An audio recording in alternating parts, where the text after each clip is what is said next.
नमस्ते भाई, good evening. कैसे हैं आप सभी लोग। ये जो सिलेक्शन की जो जर्नी है, जो कंपटीशन की जर्नी है, जो कंपटीशन है, ये ऑन ग्राउंड लेवल पे है ही नहीं। ये बच्चे के दिमाग में है।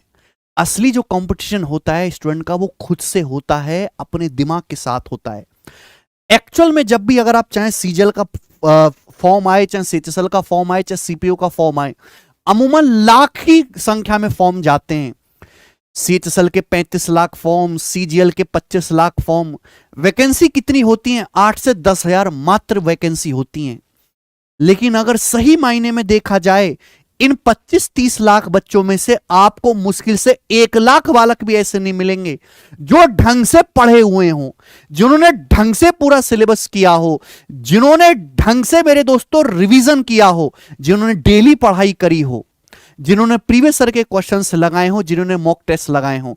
मात्र जो क्वेश्चन है, मात्र जो कंपटीशन है, वो 1 लाख बच्चों के बीच में होता है और उन 1 लाख बच्चों में से 10,000 बच्चे सिलेक्शन लेके निकलते हैं।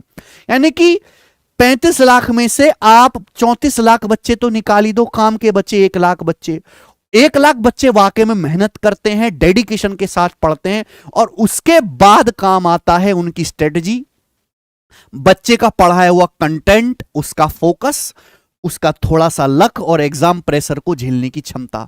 ये 4-5 चीजें अगर आपके पास है तो ही आप एक नौकरी लेके निकलेंगे। प्रॉब्लम यह है कि किसी एग्जाम में अगर इस लेवल के सवाल आते हैं ना, तो टीचर शुरू तो जीरो से करता है, जीरो से नीचे से भी पढ़ाना शुरू करता है, लेकिन वो कभी बालक को यहां तक पहुंचाता ही नहीं। और जब बालक यहां तक पहुंचता ही नहीं, इसलिए बच्चे सालों साल प्री तो पास करते रहते हैं, लेकिन वो हमेशा मेंस में फेल होते जाते हैं। आप किसी भी लाइब्रेरी में घुस जाओ, आप मुखर्जी नगर में आओ, तैयारी करने वाले बच्चों से पूछो, उसमें आपको 90% बालक ऐसे होंगे कि मैं 2 साल से प्री निकल रहा है, मेरा 3 साल से प्री निकल रहा है, मेरा 1 नंबर से रह गया, मेरा 5 नंबर से रह गया, मेरा 6 नंबर से रह गया। बार बार उनका मेंस ही क्यों अटक जाता है? क्योंकि कभी उन्होंने मेंस क्लियर करने लायक ढंग से पढ़ाई नहीं। उनका फोकस एक ही चीज पर रहा, बस सिलेबस पूरा करने पे, जल्दी जल्दी सिलेबस निपट जाए। बेटे जल्दी सिलेबस निपटाने के चक्कर में बालक खुद ही निपट जाता है। एक ना अपना सेपरेट स्पेस बनाओ। अगर आप लाइब्रेरी में जाते हैं तो लाइब्रेरी में एक अपनी अलग डेस्क बनाओ। अगर आप घर पे रह के पढ़ाई करते हैं तो उसमें एक अलग कोना चुन लो, चाहे वो कमरे का कोना हो सकता है, घर की छत हो सकती है, कोई पार्क हो सकता है। उसमें ना एक चीज अपने सामने ना, चाहे अपनी कॉपी में रखो, चाहे अपने पर्स में रखो, कहीं भी एक चीज मेरे दोस्तों ध्यान से सुनिएगा, यह लिख लीजिए, 4-5 पॉइंट करके लिख लीजिए कि नौकरी क्यों चाहिए, नौकरी क्यों चाहिए। एक पेज, एक चिट ऐसी बना लो जो आपको बार बार दिखाई देते रहे। जैसे आप अपने पढ़ाई करने के रूम में घुसे, सामने आपकी सबसे पहले नजर जाए जिस पर लिखा रहे नौकरी क्यों चाहिए। पहला, कि जो भी आपकी समस्याएं, हर किसी के अलग अलग हो सकती है, कि मेरे परिवार की आर्थिक स्थिति ठीक नहीं है। दूसरा, मैं माताजी पिताजी के लिए कुछ करना चाहता हूं। तीसरा, कि मैं अपनी बहन की शादी करवाना चाहता हूं। चौथा, कि मुझे अपने छोटे भाई को पढ़ा के कामयाब करना है। पांचवा, कि मेरे अलावा मेरी फैमिली को कोई देखने वाला नहीं है। जो भी, हर आदमी का परिवार अलग अलग है, हर किसी की समस्या अलग अलग है। जो भी 9-10 मेन पॉइंट हैं जो आपके जीवन में एक्चुअल में चल रहे हैं, उनको सामने लिख के अपने सामने रखिए। यकीन मानिए बहुत गहरी बात है ये। जब वो 24 घंटे में से आपको बार बार दिखाई देगा, बार बार, कि आप एंटर के सामने आपको दिखाई दे रहा है कि फोकस मुझे नौकरी क्यों चाहिए, वो आपको हमेशा मोटिवेट करता रहेगा पढ़ाई करते रहने के लिए। मैंने भी ऐसा किया है भाई। ये चीज आप जरूर करें लंबे टाइम तक डेडिकेट रहने के लिए। ठीक है मेरे दोस्त। दूसरी बात कि बच्चों को मेरे दोस्तों एक समस्या बहुत आती है नींद की, कि बच्चे सोते बहुत है। जवानी में ना बड़ी अच्छी नींद आती है। पहली बात, दोपहर में सोना बंद करिए, दिन में सोना बंद करिए। दिन में कतई नहीं सोना है। अगर आप दिन में 30 मिनट, 40 मिनट, आधे घंटे, 1 घंटे के लिए सोते हैं तो एक्चुअली वो सर में दर्द कर देता है। अगर आप दिन में सोते हैं तो 1.5 घंटे की नींद लीजिए। 1.5 घंटे में आदमी का शरीर पूरा नींद की स्टेज पे पहुंचता है, तब उसका दिमाग खुलता है। नींद 7 से 8 घंटे, 7 से 8 घंटे की आपको नींद लेनी है, ना इससे कम ना इससे ज्यादा है। और मैं सही मायने में बताऊं कि ऑन एन एवरेज एक बच्चे को पर डे, प्रतिदिन 8 से 12 घंटे की पढ़ाई करनी है, 8 से 12 घंटे की। बच्चे पूछते हैं ना कि सर हमें कितना पढ़ना चाहिए? कम से कम अगर आपका टारगेट है एसएससी सीजीएल और आपका टारगेट है कि मुझे 1 साल के अंदर निकालना है, क्योंकि पूरा प्रोसेस लगभग 1 साल में होता है, प्रतिदिन 8 से 12 घंटे की पढ़ाई चाहिए पर डे।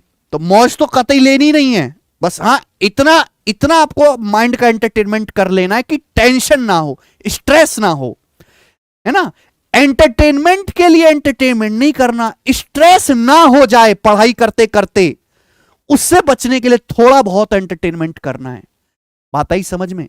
हर एक चैप्टर खत्म हो जाने के बाद, जैसे परसेंटेज खत्म हुआ, आप रैंडम ऐसा नहीं कि सीक्वेंस वाइज, रैंडमली कोई भी 50 सवाल उठाओ, रैंडमली कोई भी 50 सवाल उठाओ पूरे चैप्टर से और उन 50 सवालों को सॉल्व करो। केवल उन्हीं 50 सवालों को सॉल्व करो। अगर आप 50 में से 46-47 सवाल कर पा रहे हैं तो इसका मतलब आपकी तैयारी बिल्कुल सही दिशा में जा रही है।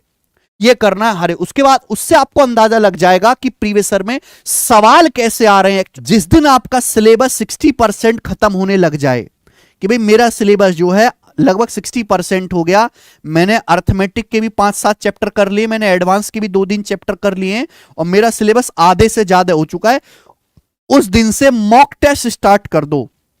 मॉक टेस्ट, लेकिन मॉक टेस्ट आपको लगाने हैं प्रीवियस ईयर के, पीवाईक्यू के मॉक टेस्ट लगाओ। पीवाईक्यू बुक से प्रैक्टिस करने की बजाय, पीडीएफ से प्रैक्टिस करने की बजाय बालक ये समझ ही नहीं पाता कि पीवाईक्यू मॉक टेस्ट से करे। भाई वो मॉक टेस्ट से प्रीवियस ईयर क्वेश्चन की प्रैक्टिस करे, डबल फायदे होते हैं। डबल फायदे कैसे? पहले तो ये एक्चुअल एग्जाम वाली आपको फील आएगी, एक्चुअल एग्जाम वाली फील आएगी कि भैया एक्चुअल एग्जाम जैसे मैं दे रहा हूं। दूसरा मेरे दोस्तों कि कंप्लीट रिवीजन होगा सब्जेक्ट का, कंप्लीट रिवीजन।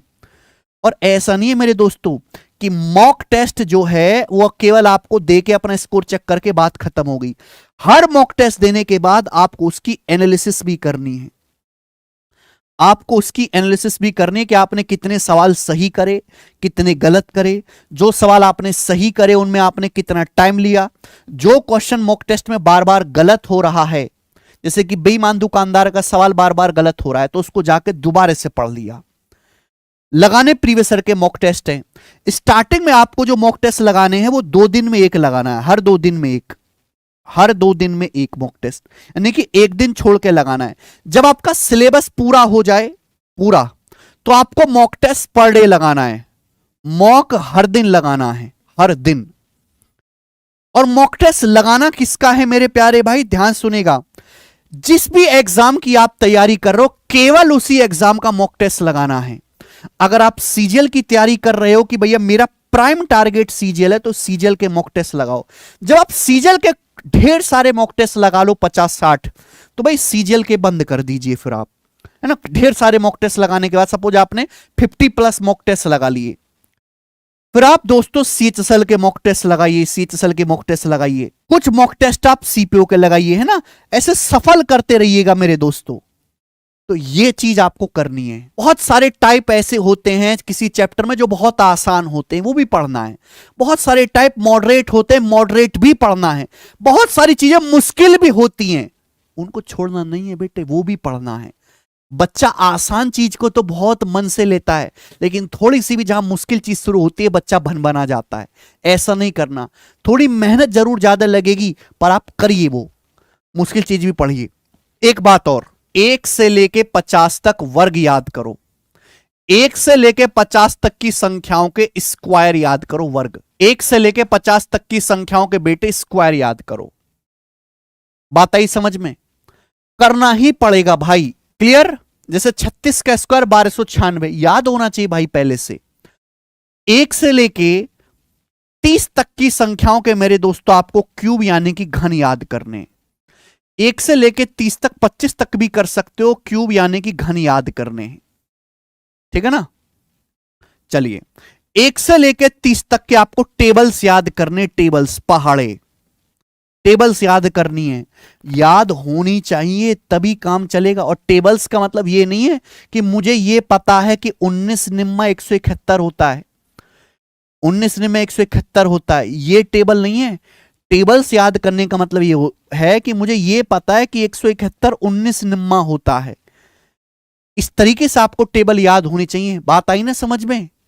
1 से लेके 30 तक टेबल्स याद होनी चाहिए। दूसरा मेरे दोस्तों कि बच्चों को डेसिमल से बहुत डर लगता है, दशमलव का जोड़ना, घटाना, गुणा, भाग।